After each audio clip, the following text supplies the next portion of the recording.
of the court with Arcidiacono. 3 seconds at midcourt. Jenkins gives it to Jenkins for the championship.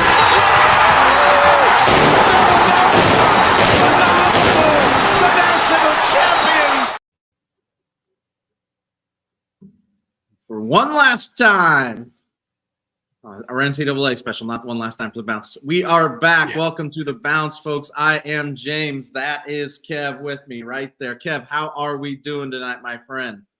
Hello, James. Hello, everyone at home. All things considered, I'm doing well.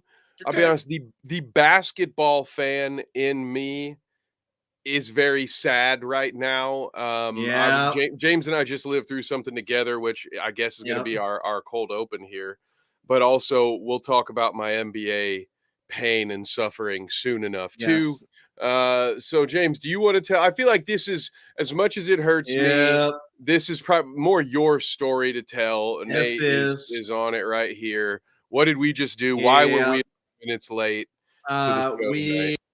We're watching the end of the Indiana State alongside Sycamores NIT game, up 77-70 with 2 minutes left, and they don't score again the rest of the game. They lose 79-77, get a 3 blocked at the end, then get a tip out with a decent shot from really deep that looks like it's going in. It doesn't. They just took an excruciating loss. A bunch of those guys I recruited while I was there. That one hurts. I thought they had it. Man, that one was tough. That sucked. That was just zero fun. Yeah, a real heartbreaker for both of us. James just let you know, for any of you new listeners, how he's tied to that team. It's much cooler and more significant on James's side, but on my end, growing up in a little town called Farmersburg, Indiana. Yeah, not very far from here. Yeah, the Indiana State Sycamores were my first and most frequently watched college basketball team. I saw a ton of home games back in the 90s. So a team that's always been near and dear to my heart, even though admittedly I am a Hoosiers fan. The Sycamores, I really wanted them to have a tournament game.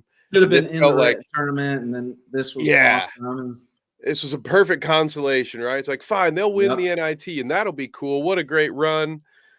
Basically get to have the home game atmosphere playing in Indianapolis. I was there Tuesday. There's 9,000 people there. It's crazy. And man, that one they were up and they just couldn't hit a shot down the stretch to finish it. I never thought I'd see it. Growing up in the post Larry Bird college era, being from that area, you never really thought you'd see a team team be that good. So amazing. Congratulations to everybody involved. A bit of a bummer. Yeah, hell of a run. That sucks, but Bite Size Bike. All right. He is just coming in hot. Which we will be talking NBA tonight for sure. Yep. It's our last night of March Madness mode. And then we'll be back starting with next week's program to prep you for the NBA playoffs. And a lot of the playoff stuff is set right now. We'll speculate on some of it and talk about the big NBA news and some of the not as significant news, but pretty interesting. And, in a Brandon Jennings kind of way. There's a little teaser for you. But James, should we start out with things as far as should we start with our March Madness mode? Yeah, I think so. Like the bulk of it here. Yeah, I think so. We are down to the Final Four in March Madness. We've got everyone expected the UConn Huskies. Bite size, that was our pick for the national title. The UConn Huskies are rolling. None of us picked the Alabama Crimson Tide, formerly a football school, now a basketball school. Oh, absolutely. On the other side, we get Zach Edey and Purdue, which was predicted by a lot of people. Great run for them. Big-time bounce-back year. Took the monkey off Painter's back there, so good for them. And then Bite Size's darling, March Madness darling, go look at the first episode. We talked about him, DJ Daddy Burns. Kev, are we excited for this or what? You guys want to see him? I am very excited for this. There are boys because, James kind of undersells it a little bit because he said a lot of people predicted Purdue. We were one of those people as well, at least some of us on the panel, talking about how this was going to be the year that Purdue would no longer be the laughing stock. They were going to break through that meme of being losers in March. So feeling great about 3 out of these 4. I don't know how many people were as high. Wasn't it you that brought NC State to the table? I know a lot of us we were in agreement. You were very disagreeing. One of my former coworkers is an assistant on staff there, so I've known about DJ since last August, and that's my guy. And I was all about it. And now the world wants to jump on the bandwagon. That door was closed, folks. You guys were trying to run them out of town during the ACC tournament, but DJ said no. His footwork is elite. You see all the stuff about how NFL GMs are like, if he would have a workout, we'd all show up as an offensive tackle. Oh no, but that just goes to show you he's got immaculate footwork. And it's worked before with some quality college there was basketball a guy players playing tight end. Antonio Gates comes to mind. Yes, and then there was Jimmy Graham was a college basketball player too, wasn't he? But I believe that's correct. Yeah. There's the yes, Nate. I would agree. Nate can be allowed on this bandwagon. Anybody associated with Bite Size Sports, if you subscribe, like, or are part of this staff, you're allowed on this bandwagon. So if you haven't, go like and subscribe. We crossed 740 subscribers this week, and then we immediately had somebody unfollow us. So fuck that guy or girl, whoever you are. Disappointing on that because we celebrated and then you ruined it for us. There was a tackle who played a long time for the Seahawks. Oh, Noah, is it Noah Fant? Is that his name? No, that's the it's the other Fant, isn't it? George Fant. Because they both, I think, are both Fant on the Seahawks. George Fant is somewhere else. Maybe he was with the Texans last year. He got signed somewhere else. He's not there anymore. But he was a longtime Seahawks guy. He played for Western Kentucky. And I remember we played him because that's my neck of the woods when I was at ISU. And that man tomahawked the ball like I'd never seen before. But he wasn't big like that back then. But he went to the NFL and made a hell of a career in the league. So he was an undersized postman who was just tough as shit. Is that the path forward you see for this kid? Or do you think he's got an actual NBA potential? I don't know. Can you play a guy like that in the league? He's so unique and different. He's so out of shape. But also part of him being as good as he is because he's as huge as he is. I think his game fits. I mean, and I may end up being wrong on this, but he passes at an elite level. See, the way that he passes, and because the way he can use his body to score, I have been, and the jury may still be out on this, but there have been other players. Oh man, now the name is. I'm embarrassing myself in front of Nate. Who's the Hoosiers forward that drafted by Golden State? There have been some other players like that. Below the rim guys. Jackson Davis. Thank you so much.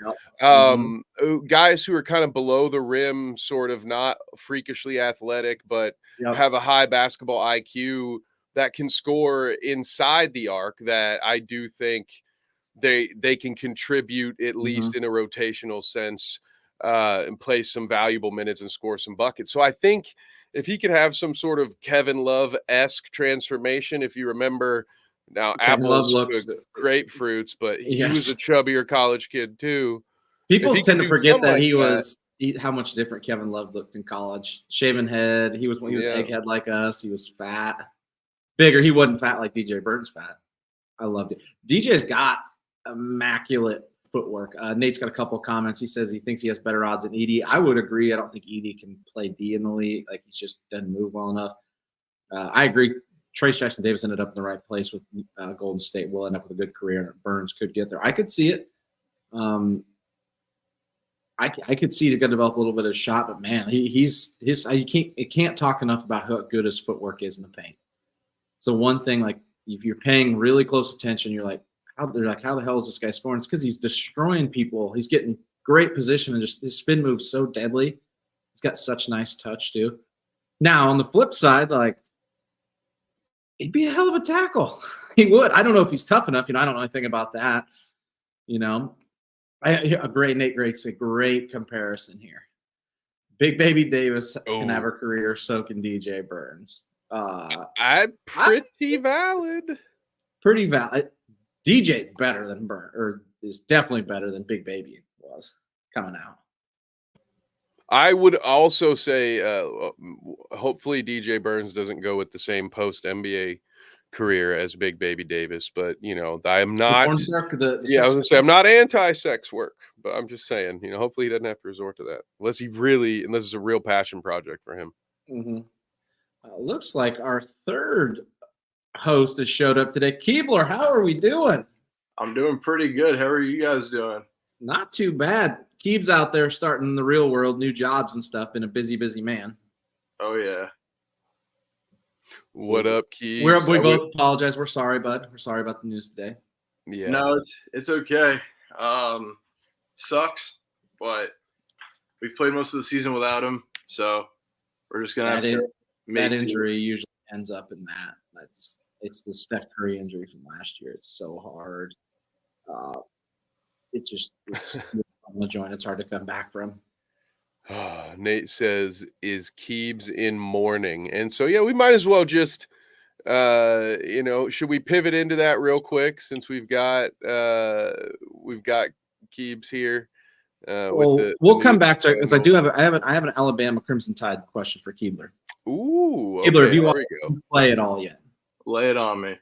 Have you watched Alabama play any games in the tournament?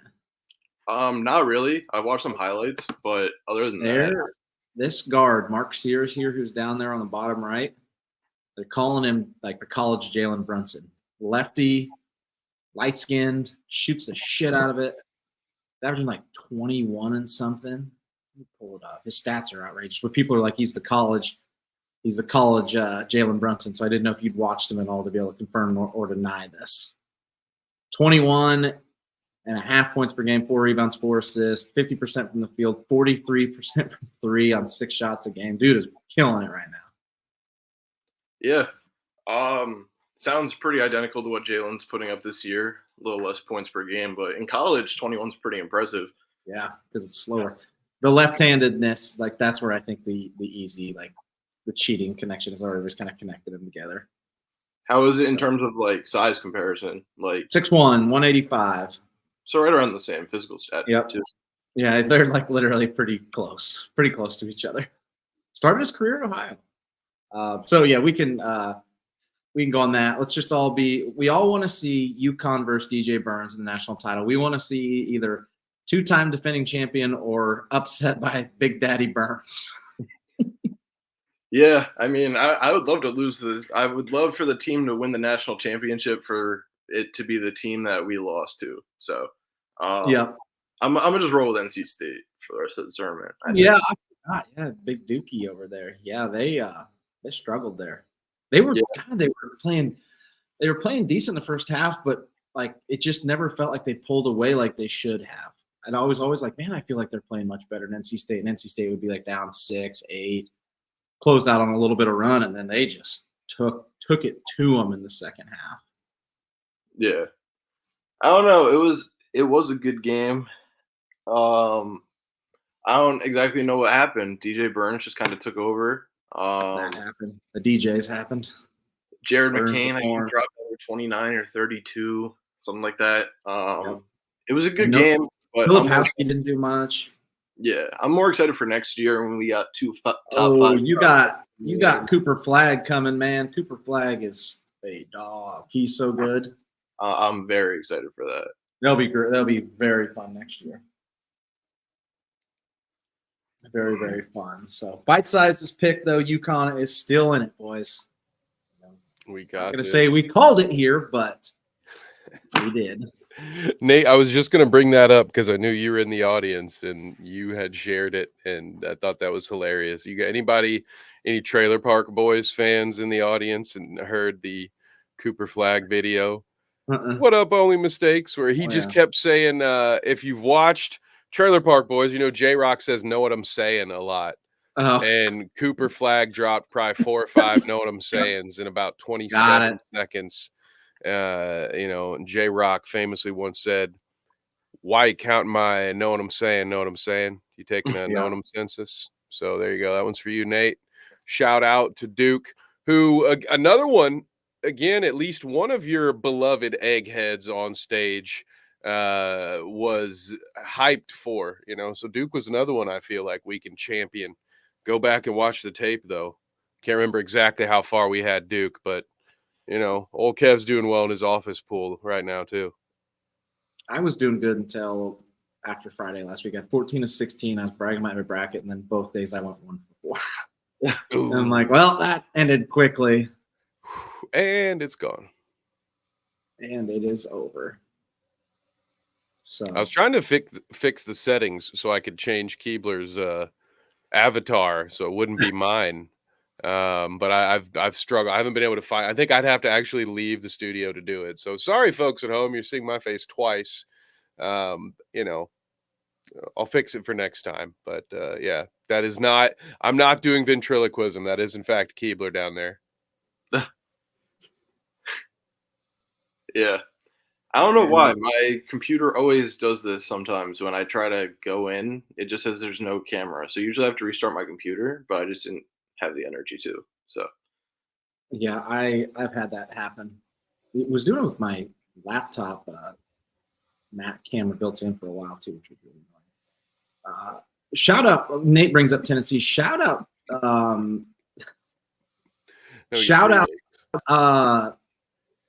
Dalton Connect, man. What a fucking game he had in that Elite Eight loss to Purdue. Like he matched Edey bucket for bucket, play for play. He's a dude, and that motherfucker is good. He is going to be really fun in the league. Yeah, I look forward to that. Great performance, like you said. I'm a little bummed. I was hoping the Volunteers would make it to the Final Four, but still a hell of a run, especially considering with Connect, like a couple of days before the tournament, we weren't sure if he was even going to play. And then, he was banged up and played and then some. So, yeah, definitely one of the more impressive runs. Yeah, there we go. DJ motherfucking Burns. That's our guy. Yes, there he is. Here we'll go one more time. We can see his face a little bit. Oh, here we go. If I do this, now you can see it. Look at him. Look at that guy. Look at that beautiful bastard. He had a meet and greet at Applebee's this week. Him and DJ Horn did, and the line was like down the street. You couldn't see the end of it. Dude, of course, it was Applebee's. It hasn't been that busy since 1996, dude. Hell no. Hell no. They made more money that night than they have in years. I was crying when I saw that video. Shout out my boy. That's good for them, man. Good for them. But give me UConn and NC State in the title game. Let's have some fun. UConn, NC State in the title game. Yeah, Keebler, what do you think about that? You got to pick. You going against James there? Wait, for which? Sorry. What's your Final Four pick for the who's going to the title game? Yeah. I haven't even really paid that much attention to like the bracket layout, I guess you could say. So let me just go look real quick. You got NC State. I'm just reading off. These are from ESPN odds, by the way. So Purdue at 9.5-point favorites on Saturday against NC State. And then UConn are 11.5-point favorites Saturday. Such wild spreads. Nobody thinks it's going to be close. I think if there's anyone that can possibly put a body on Zach Edey, it might be DJ Burns. Big Daddy Burns. That being said, I think Purdue's going to pull away in this one. It wouldn't surprise me. Unfortunately, I would love to see Bama go to the championship just because they're known as a football school. Bama versus Clemson. That's a basketball matchup, right? Yeah, exactly. Oh, it was a national championship matchup for football for years. I feel like I gotta say the ones. I think UConn and Purdue. That'd be a great matchup, like Donovan Clingan versus Zach Edey. Donovan Clingan's 7'2". That'd be fun. I think that's what I gotta go with. I can't say Yeah, I agree with James. I can't fault you there. Can't say I blame you. And it would be how fit and neat it would be to have a 1v1.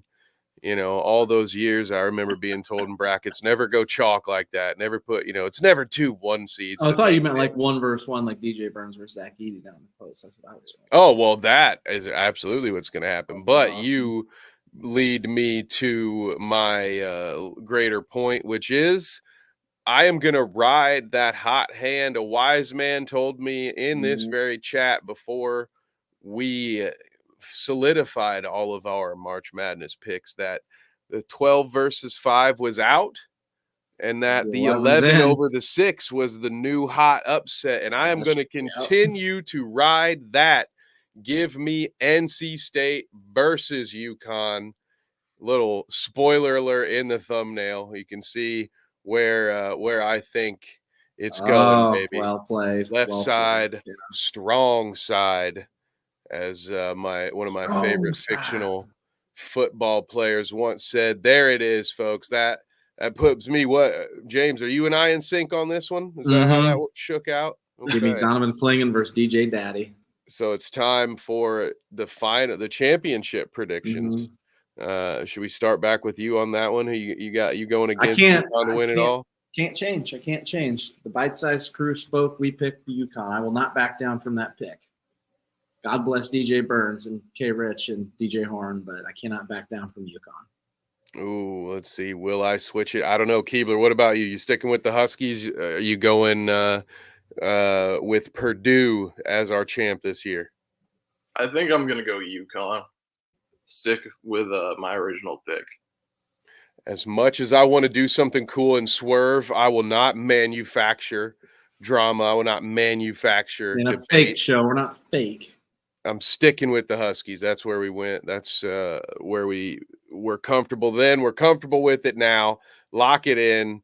Huskies are still gonna take it down. And it's been a wonderful March Madness. By the time we see all of you folks next, don't worry, we're not leaving yet, but by next week's episode, this will all be in the books. So, of course, we'll touch base on it. We'll recap it, and we'll be talking about a bunch of these players soon enough in the off season. But, James, this has been you're the boss man when it comes to March Madness. So are there any more I guess I'll just hand the baton back to you. You tell me where we're going.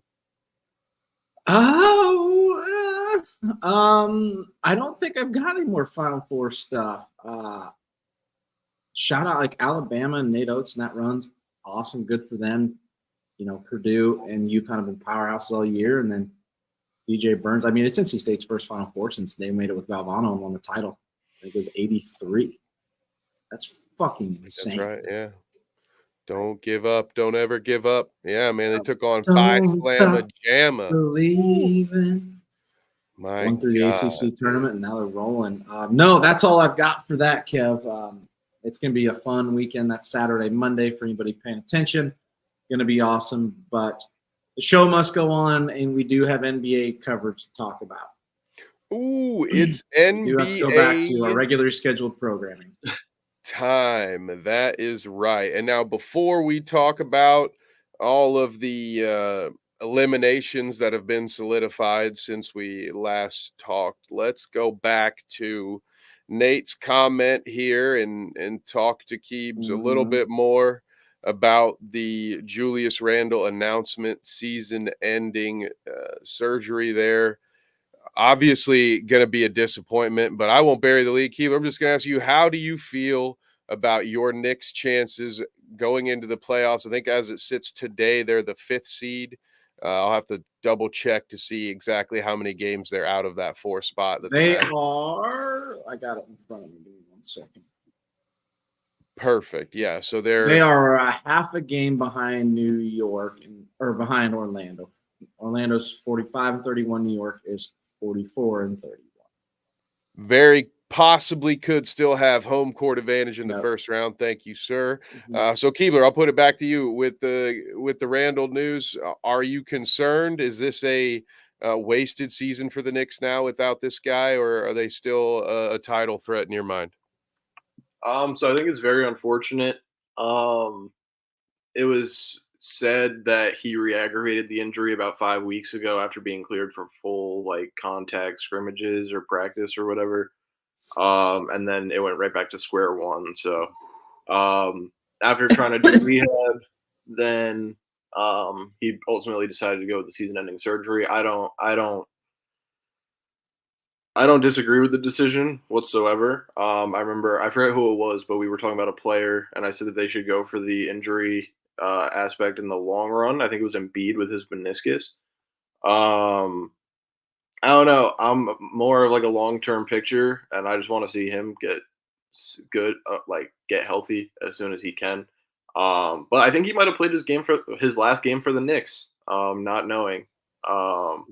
In the offseason, he changed his agencies from Leon Rose's agency, who's the current GM or president, GM, some shit of the Knicks, to a completely separate agency. And I feel like the front office is very political when it comes to that kind of stuff. So, I mean, we'll see. It really depends how we do this playoffs. But in terms of Randall and his game style, missing him is definitely going to be a big factor. What was I going to say? He drags a lot of defensive attention off of Brunson, which is kind of crucial in a playoff scenario, given how we don't really have those X factors that can really create for themselves. Like Dante can get his shot, but he's been pretty inconsistent lately. And he was our solid number 2 guy, so we kind of lose that. So it's going to be easier to defend us, essentially, on offense. I don't know. I take back my statement about the Knicks going to the finals. That's kind of chalk now. That was kind of banking on the fact that we would get fully healthy for the playoffs. Yeah, you can. That's allowable since you're not healthy. So I'd say the Celtics path just got a lot easier. So probably going to be Nuggets and Celtics. I still think that we could win a first round matchup if we're matched up with a team like the Magic. Young guys. I don't think if the Heat or 76ers make it out of the play-in, we could beat them personally, just given the talent that's on those rosters compared to experience ours. Too. Yeah, compared to ours and lack thereof. But just in terms of health, OG, they're going to try to bring him back for one game before the playoffs to kind of ramp it up, and then hopefully be a full go for game 1 of the first round. So we'll play that by ear. Don't want him to rush it because he rushed it last time, and now we're back to this whole bug or whatever. But yeah, I don't really have much hope for us in the playoffs, essentially. So. Oof. You hate to hear it, Knicks fans, but I don't necessarily blame you. And as far as being able to have the injury out, I'm glad to hear that because I'm going to have to use that for my Pacers prediction with Miles Turner also somehow not breaking his finger. It looked pretty gross. I guess it's just a strain or a sprain of some kind. But with Matherin's shoulder going out, Miles Turner's finger out, the Pacers are about to be just dead on their feet, in my opinion, but we're not to Indiana yet, James. We're still talking about their former rival, the New York Knicks. Do you think that the Knicks can still do some damage in the East without Julius Randle, or are you better luck next year with these guys? I think you're just right. Like, I think they could beat the Magic. That's who they get, but I also could see them losing right there. Like, that's just Randall's such a big loss. It sucks that they're not healthy. I hate that kind of shit. Is OG playing? Is he out or going to play, Keeps? Yeah, I think he said last game of the year, right? They're going to try last game of the season, and then so they're going to get him back. Yeah. Long term for Randall, it's a better play. Like, that's something that can keep reoccurring. 100%. Taken care of. It's sucky. I would love to see them fully healthy. We're not going to get them, but yeah, I think he's spot on. Like, I don't trust him to beat the Magic as much as he does, but yeah, it's just shit. It sucks, man. Hate it. Yeah, agreed on all points. I think it's a team that would have had a chance if fully healthy was a kind of team that could beat anybody in the East, especially in 7 games with the way that they played defense and had just felt like a good, strong unit overall that the Knicks have. So I can feel the pain as a Pacers fan as I watch my team lose winnable game after winnable game, including the most recently to the Brooklyn Nets. This team is now a lock for the play-in. It's just a matter of will they be the 7 or the 8 seed, and maybe I think hypothetically or theoretically they could still technically be the 6 seed, but it's not happening. I find myself, guys, at this point just sad that everybody else has been eliminated from contention in the East, because I don't even want this Pacers team to make the playoffs at this point. I just want their season to be over. The sooner it's over, the sooner I can just enjoy basketball, NBA playoff basketball on the whole. I'll have no rooting interest. I can just root for the best story. You won't be sad no more. Yep, I can just get it over with. Put me out of my misery already. Another injury, as I mentioned, Miles Turner hurt. I think the Pacers are done. Keebs, you mentioned, bracket's not doing so. We're doing really well in ours. You should have listened to ours better, I think. I don't know, Poland. I'm so sorry about that. But, guys, the Pacers, James, I'll start with you. Do you agree with my woe is me take on the Indiana Pacers? Is their season all but over, or do you still think they're a threat to somebody in the first round? I didn't realize Miles Turner got hurt. I missed that. Oh yeah, his finger really looks all one of those kind NFL of injuries. wonky. It's like Yeah, you know how they call it like hitchhiker's thumb when it can bend all kinds of. It was kind of like that, but in a different direction. Not great. I didn't know that. I've been looked a lot like Poland Springs NCAA bracket where grandma, I believe. Without him, like it's just another blow to a team that ever since they traded Buddy, it's just been kind of meh. I think that was kind of the turning point. Like I still don't think they should have traded him. They've just been kind of I'm out on them. I don't even think they can win a first round series. Whoo, that hurts, cuts me deep. Keebs, what do you think? You were with me earlier in the season on the Pacers being a threat. What do you think about my poor Indianapolis boys now? Whoops. Like you said, they've lost a lot of games where they should have won. I feel like that's putting them in a bad situation, especially in terms of seeding. I don't know.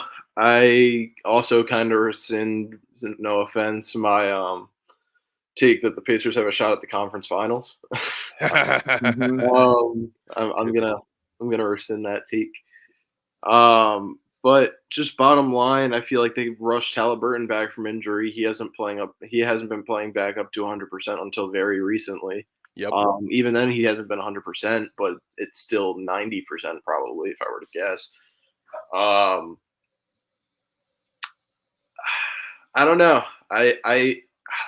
I feel like with a more complete roster, the Siakam experiment would work, but I just haven't seen enough for it to work in the playoffs, especially with their inexperience. Yeah, their inexperience is a good point to bring up. And something, guys, maybe this is just me trying to turn over a new leaf and no longer be the pessimistic Pacers fan, but try to remind myself that at the beginning of the season, I predicted this team to be the 6th seed. They're going to be off by 1. Yeah, right there. You know, it's a team where they're 9 games over 500. This team still has a lot of rookies and sophomores on their roster. You know, you got Shepherd got a lot more minutes. Jarris Walker, who I myself was frustrated at the trade they made early on, but Jarris Walker seems like the real deal now. So I do think the Pacers have a bright future. I am, again, if I'm saddened by anything, it's just that the train didn't get derailed a little earlier so they'd have a better draft pick, because this almost feels like a wasted season because of some poorly timed injuries. I agree with Keebler that they rushed Haliburton back, and that assessment of how he's played over the last couple of months, including the uptick recently. But I don't think they have enough firepower. And then with Mathurin out for the year and Turner probably not out for the year, but he's not going to be nearly as effective. And you guys know as well as I do, with a severe injury to your shooting hand, even when he's back, it could be quite some time before he's able to shoot open jump shots in a rhythm and make them. It could impact, his ability at the free throw line. Zach Edey. Oh God. So yeah, I'm out on the Pacers, man. I'm done with it. And we will, of course, dive more deeply into the seedings and standings and all of that, especially in our next episode. But why don't we look at the Western Conference for a little bit, guys? Where I wanted to start before we open the rest of it up is in Houston, because the Rockets are the only team left in the NBA right now that's on the outside looking in that could still technically get in. James, correct me if I'm wrong. Were they about 3 games behind the Warriors right now? They are, yes, 3 games behind the Warriors. Both have 7 to play. I think playing each other right now. So this really hurts our argument. If anybody was going to argue, yes, because the Warriors are up 16 on right now. Ooh, oh man, they had a hell of a. You guys didn't hear that monster run. They were 13-2 in March. So this would focus on that part. Yeah, put a damper on there. Put a damper on our argument here. Do I think they have a shot? Yes. Do I think they have any shot if they lose tonight? It's not great. They have had a hell of a March, though. Future's bright down there for them, guys. Very bright. Yeah, I agree. Keebler, anything to add? Do you think the Rockets will be the last team in? Will it be Golden State? Any thoughts on just Houston's season? I have to go with the team that's more experienced and who's been around this type of thing. I think the Warriors are going to take the 10 seed. I don't know. It's just like you never count out Brady, you never count out Curry. So, especially when it comes time to make a run. So, I think what the Rockets have been doing is fantastic, but I think that I just have to go with the all-around more experienced team and more talented team too. I think the Warriors are a much better team than the Rockets. That's fair. I agree with you, especially I'll focus more on the experience side of it. I think that's where you really won me over. And I'm just double checking the Western Conference right now because, there's 2 more games between Golden State and the Lakers. So realistically, it's 10 or bust for the Rockets. I doubt there's a scenario where they gain 5.5 games on the Lakers in the next 7 games. I mean, they'd have to come back tonight and stay on a pretty nice tear throughout the rest of April while the Lakers continue to leak, as John mentioned earlier. James, I'll punt it over to you as we look at the other teams in the West.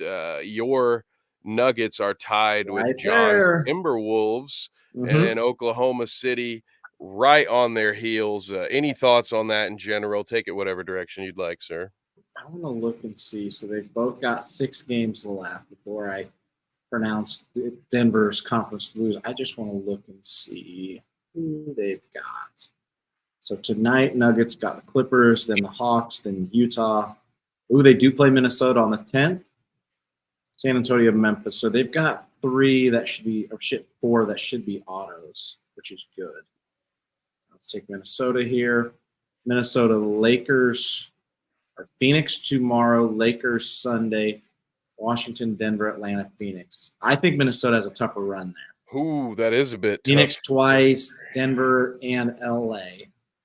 Makes me think that Denver is going to do it. Let's just double check the Thunder, like they're a game back, but where they banged up a little bit too, so they may sit some have guys. Opportunities where they're sitting some guys. Yeah, they're already clinched. They only need to win 1 or 2 more games to call it good. Be locked in the top 3. They've got Pacers tomorrow, Charlotte Sunday, Sacramento, Spurs, Milwaukee, Dallas. I mean, if they would win Sacramento and Charlotte, they lock themselves in the top 3.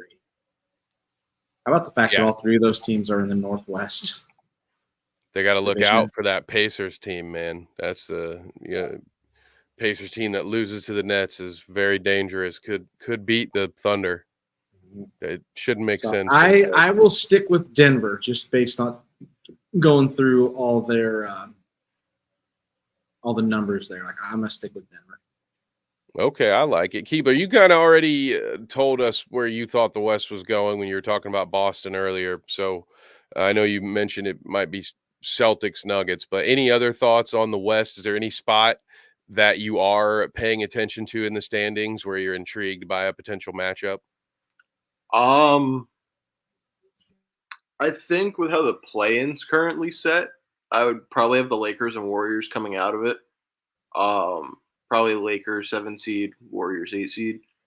So with that being said, if everything ended the way it is right now, I'd be interested to see a Steph versus Ant-Man first round, 100%. That'd be fun. Nuggets and Lakers, obviously, Western Conference Finals last year. That'd be fun to watch.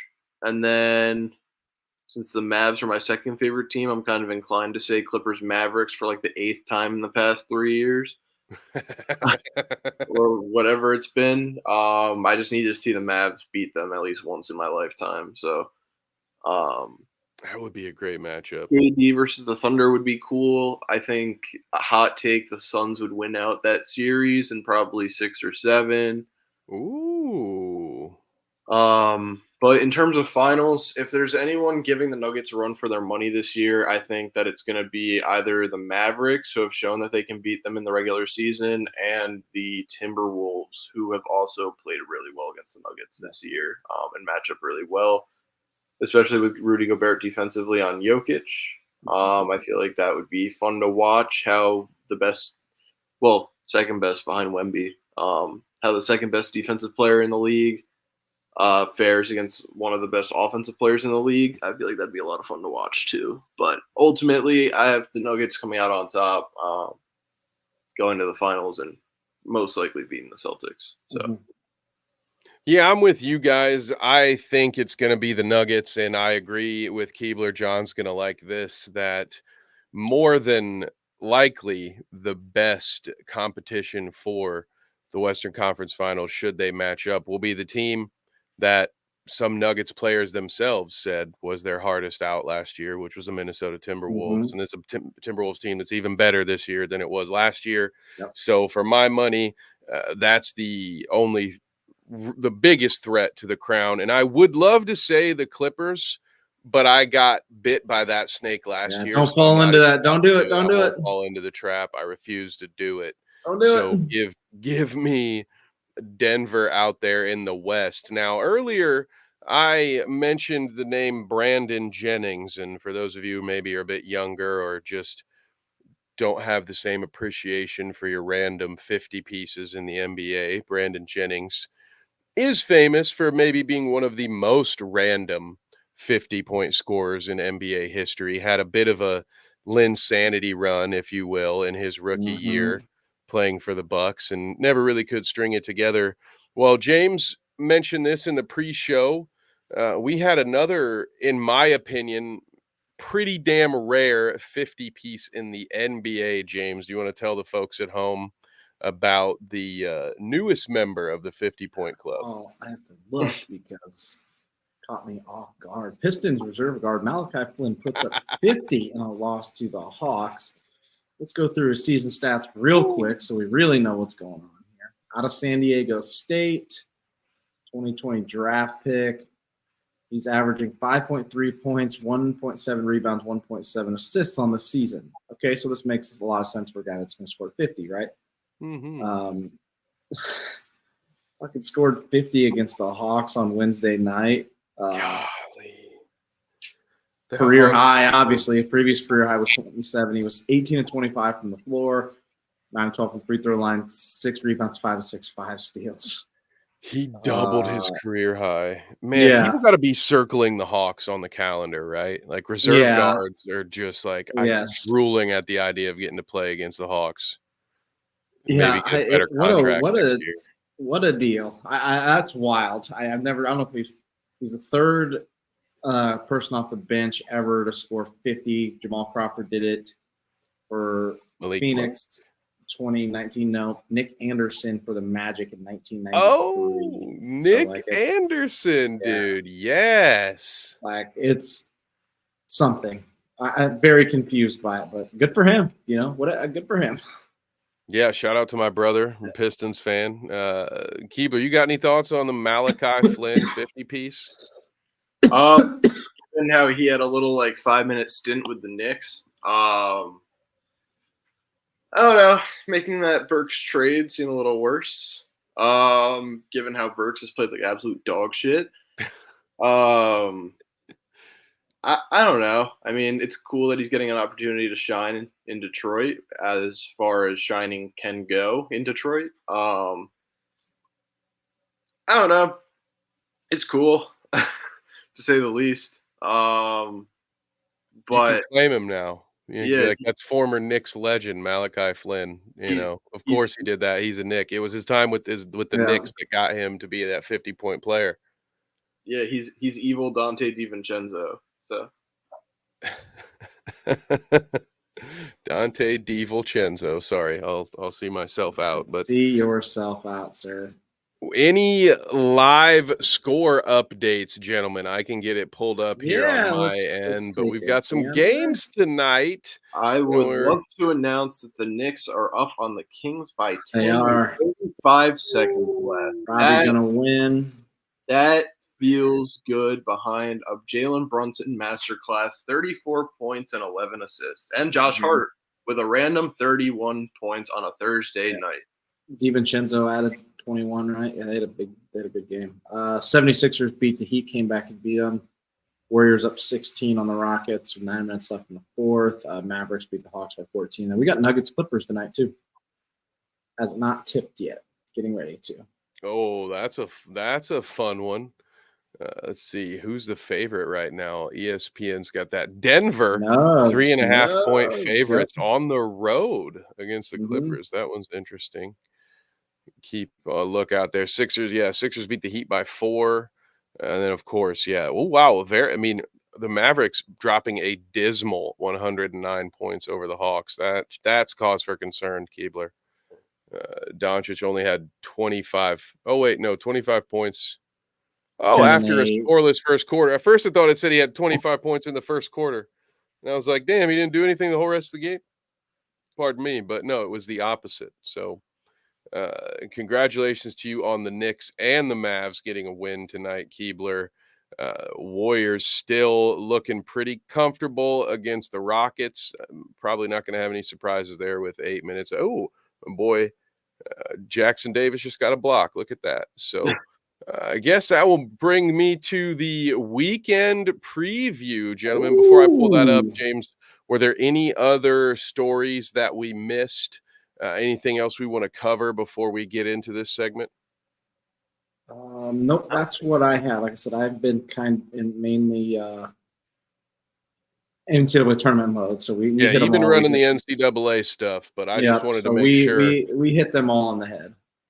Make sure I didn't move forward without checking with both of you. Keebler, anything else on your plate or on your mind in the world of NBA before we check out the weekend slate?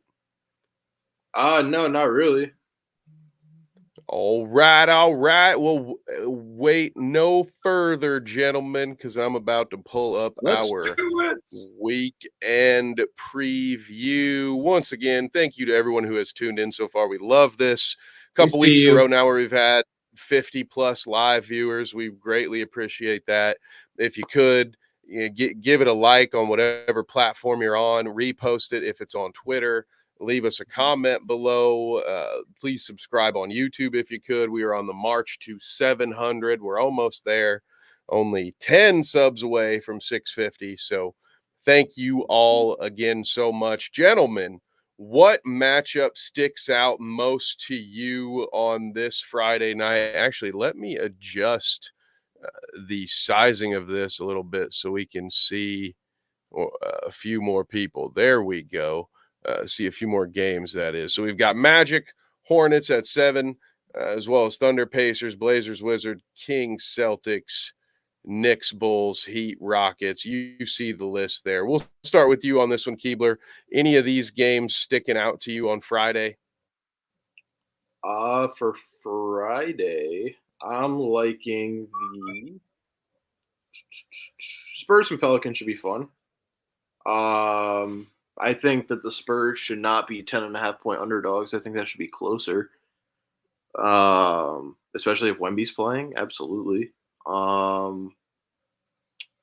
Pistons Grizzlies is a fun poverty matchup too.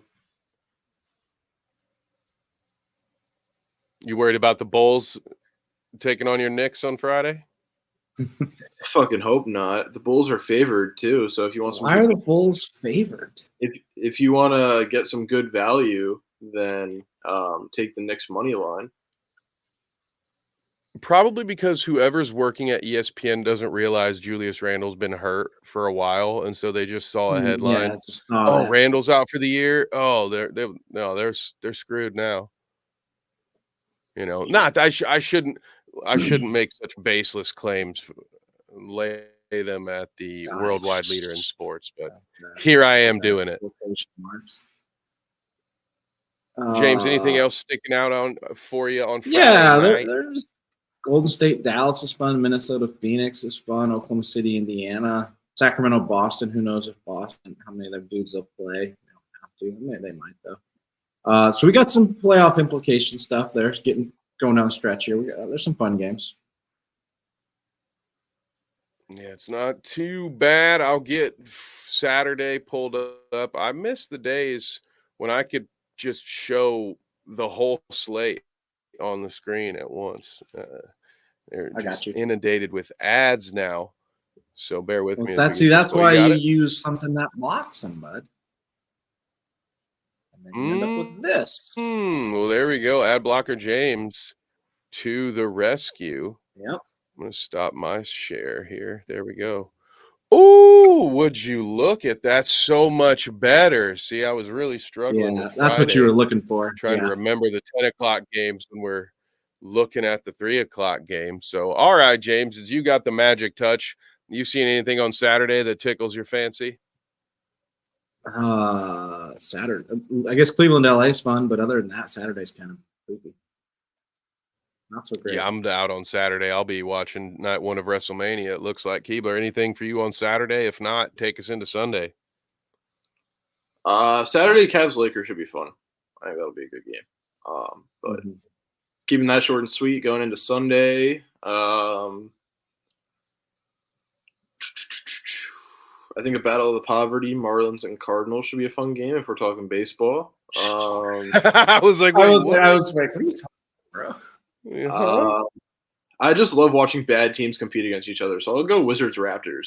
I think that should be a fun game. And one that could have big implications for seeding, Knicks and Bucks. We'll go with that.